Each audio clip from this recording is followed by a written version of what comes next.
So welcome back to Re's Remedies. I'm Ree. And today I'm going to be telling you how to take a solo trip with anxiety. Now these are my personal tips. These are my personal tips. This is what worked for me. It may not work for you, and that's okay.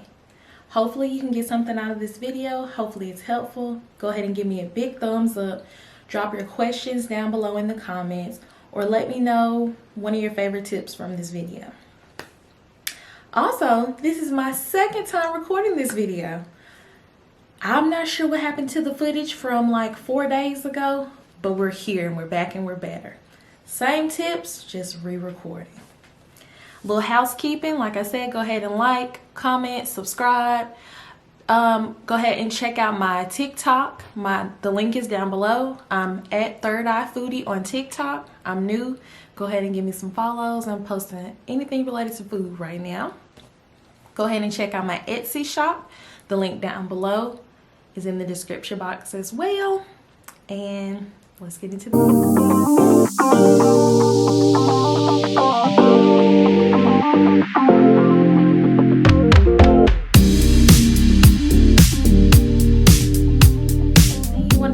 when you're thinking about taking a solo trip is pick a destination. For me, I had some credit with the airline that I knew I wanted to use, and I wanted to make sure that the credit I was going to use was going to cover most of the ticket without me having to add any money. So if that's your case, try to pick a destination based off that. So once I found out a few destinations, I narrowed them down to about 3 because you don't want to be too overwhelmed. So get you about 3 destinations, places you want to go, places you think that you can have fun by yourself. Maybe don't pick places that you wanted to go with a friend or family or your partner. Pick somewhere where you feel like you would enjoy yourself. Also, a tip for picking a destination is doing a little bit of research on the city or the location to see like what do they have to offer. Are you going to participate in a lot of activities? Are you going for relaxation? Are you going to eat? For me, I knew I wanted to be trying a lot of different vegan food, so I wanted to make sure the place I went had a lot of good vegan restaurants, which it did. And if you haven't seen my solo trip video, go ahead and check that out. I will link that down below in the description as well and in the cards. I took my solo trip to Austin, Texas, and it was amazing. The second thing you want to do once you've got your location out the way is you want to book your ticket. You pick your destination, but once you book a ticket, it's more solidified. You're going to feel like, okay, this is real. I'm doing this. This is one more step towards the thing so that you can't turn away from the thing. So go ahead and book your ticket. Figure out when you want to go. Figure out how long you want to be there. For me, it was my first time flying by myself. It was my first solo trip. So I knew I didn't want to be gone too long. So I did a weekend. I left on a Friday and came back on a Sunday, and it was the perfect amount of time for me. I got there early in the morning. Well, what time did I get there? I got there probably around a little bit before noon on Friday maybe. And then I left at like maybe 9 or 10 on Sunday. So it was, for me, that was a good amount of time. But do what's good for you. After you book your ticket, the third thing you want to do is book your accommodations. Where do you want to stay? Do you want to stay in a hostel? Do you want to stay in a hotel? Do you want to stay in an Airbnb? Do you have a family member there you want to stay with? What's it going to be? For me, I've never stayed in a hostel, and I don't really have any desire to stay in a hostel, so I knew that was out.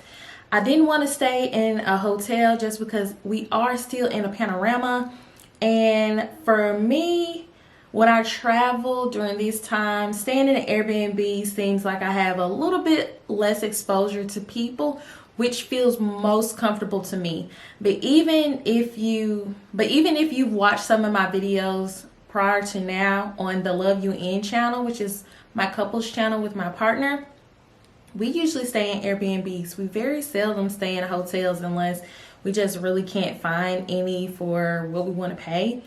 But we mostly stay in hotels. So for me, I got on Airbnb, figured out what I wanted to pay for a hotel, figured out what I wanted to look like, and what area I wanted it to be located in, because there was a certain area in the city that was near all the things that I wanted to see. So I wanted to make sure the Airbnb I was staying in was kind of close in proximity, because I didn't want to be having to travel all over super far. Fourth thing you're gonna do is figure out how you're gonna get around. Are you staying in a downtown area where maybe you can walk to the places you want to go? Are you staying in an area that is Uber or Lyft friendly? Or do you need a car? For me personally, I knew I was getting there early. I didn't want to have to carry my luggage around with me until I was able to check into my Airbnb, which wasn't until 3. And I was getting there like maybe, I don't know, I think maybe 11. We'll just say it was 11. So I knew I wanted to have a rental car. I wanted to be able to put my luggage in the car when I got there, drive around at my own time. For me, it felt more comfortable for me to have a rental car. And so once I decided I wanted to have a rental car, I decided where I wanted to get the rental car from. And I've never used the app Turo, but this time on the solo trip was my first time using Turo, and I loved it. The prices were way better than like your regular rental car place that you might get the car from at the airport. And it just worked out for me. It was so easy. The process was seamless. And honestly, from now on, I'm probably going to use Turo versus getting a rental car from one of the big name spots at the airport. So definitely keep that in mind. We've got our destination. We've got our ticket. We've booked our accommodations. We've decided how we're going to get around.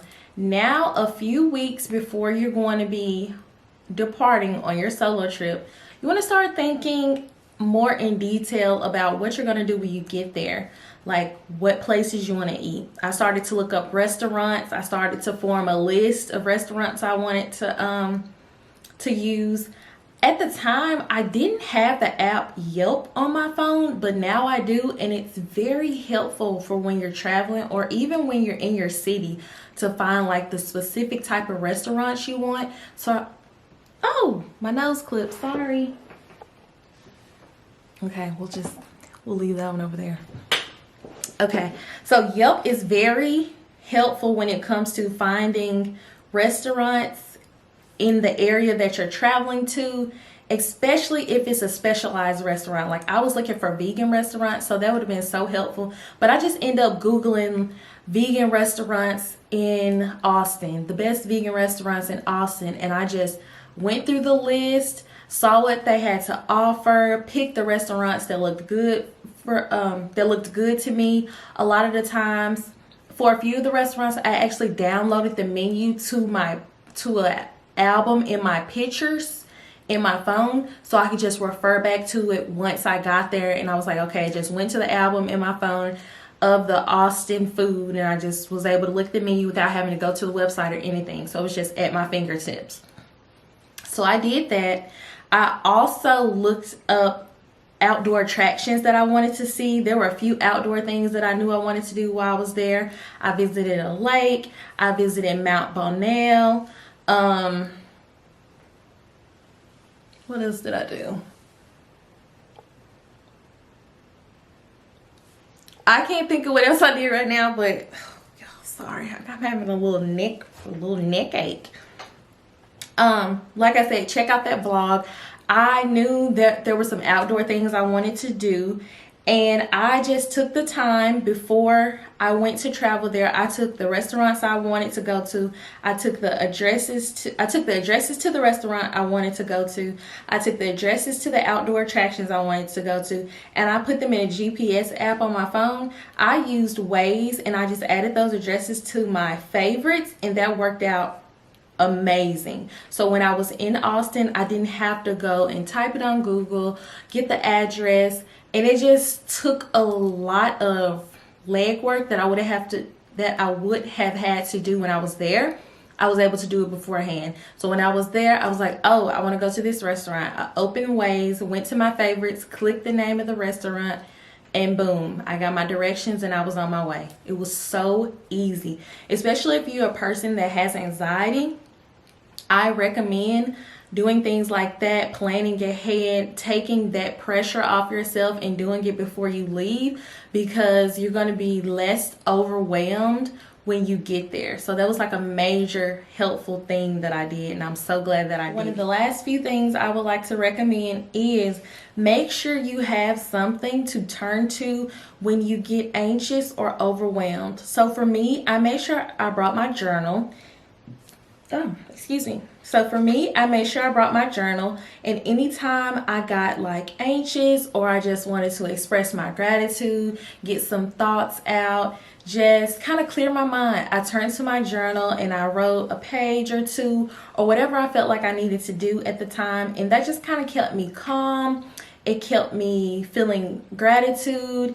It kept me from being overwhelmed, and it was just it's one of my favorite coping skills, honestly. Journaling is very therapeutic for me, and I truly enjoy it. So definitely, have something that you do. Maybe you have a friend that you can call that you talk to, and every time you talk to them, it's just like a perfect conversation where they know what to say to calm you down. Maybe you have some other coping skill, maybe you've learned in therapy. Whatever it is, make sure you have access to that coping skill on this solo trip, because you are going to be there by yourself, and it is important that you're able to have something that you can turn to when you feel just a little bit anxious or overwhelmed. And the last tip, y'all, this is tip number 7, and the most important tip of all is to enjoy yourself. Don't put any expectations on what you feel like the trip should look like. Even if you're vlogging the trip like I was, don't feel pressure to have to do 7 million things. If you want to go and do one thing, that's okay. If you want to go and sleep, that's okay. Because remember, everyone has their reason for taking a solo trip.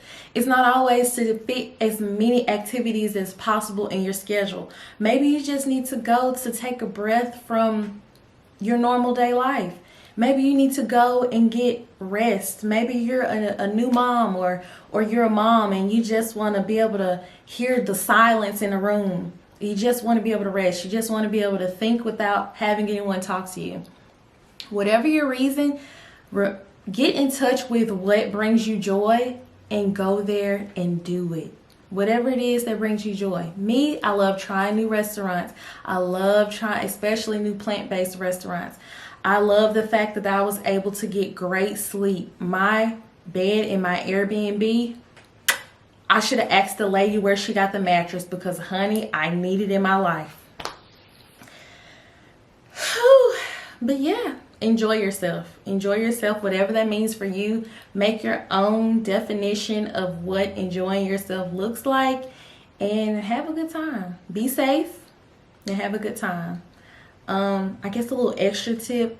I don't really have too many safety tips. Let me show y'all one thing I did bring with me. As far as safety tips, I would say use the same safety tips that you would use when you're in your own city. Pay attention to your surroundings. Me personally, I'm not a person that likes to go out at night. So you're not going to catch me out at the club at night and stuff like that. So I don't really have any tips as far as that. But I like to go out in the daytime. I was aware of my surroundings. It was pretty much like how I would act when I was in my hometown. Just those basic tips. And I did get this. It's a personal alarm. It's a personal alarm. I actually got it from Ross for, it was less than $10. I know that. I clipped it on the bag I was carrying. And if you, hold on, let me see. Okay, yeah, so it's a light on here. Couple different settings of lights. And if you take this part right here, hold on, let me make sure I'm showing y'all right. This silver part right here, if you pull it out, it makes like a lot of noise. I don't want to do it because I don't want to blow y'all eardrums. But if you pull this out, it makes an obnoxious noise. So if you were in public, if you pull this, it would draw attention to you and someone will know that you needed help. So this is definitely a thing I felt safe with, because I don't know if you can fly with pepper spray. I didn't have any with me, so I felt good bringing this with me. And yeah, I hope y'all enjoyed this video.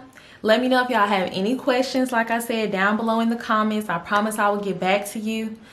This is your sign if you were thinking about taking a solo trip. Book it, sis. Book it, sis. And have a good time. And come back to these comments and tell me where you went and how much fun you had. I'll see y'all in the next one.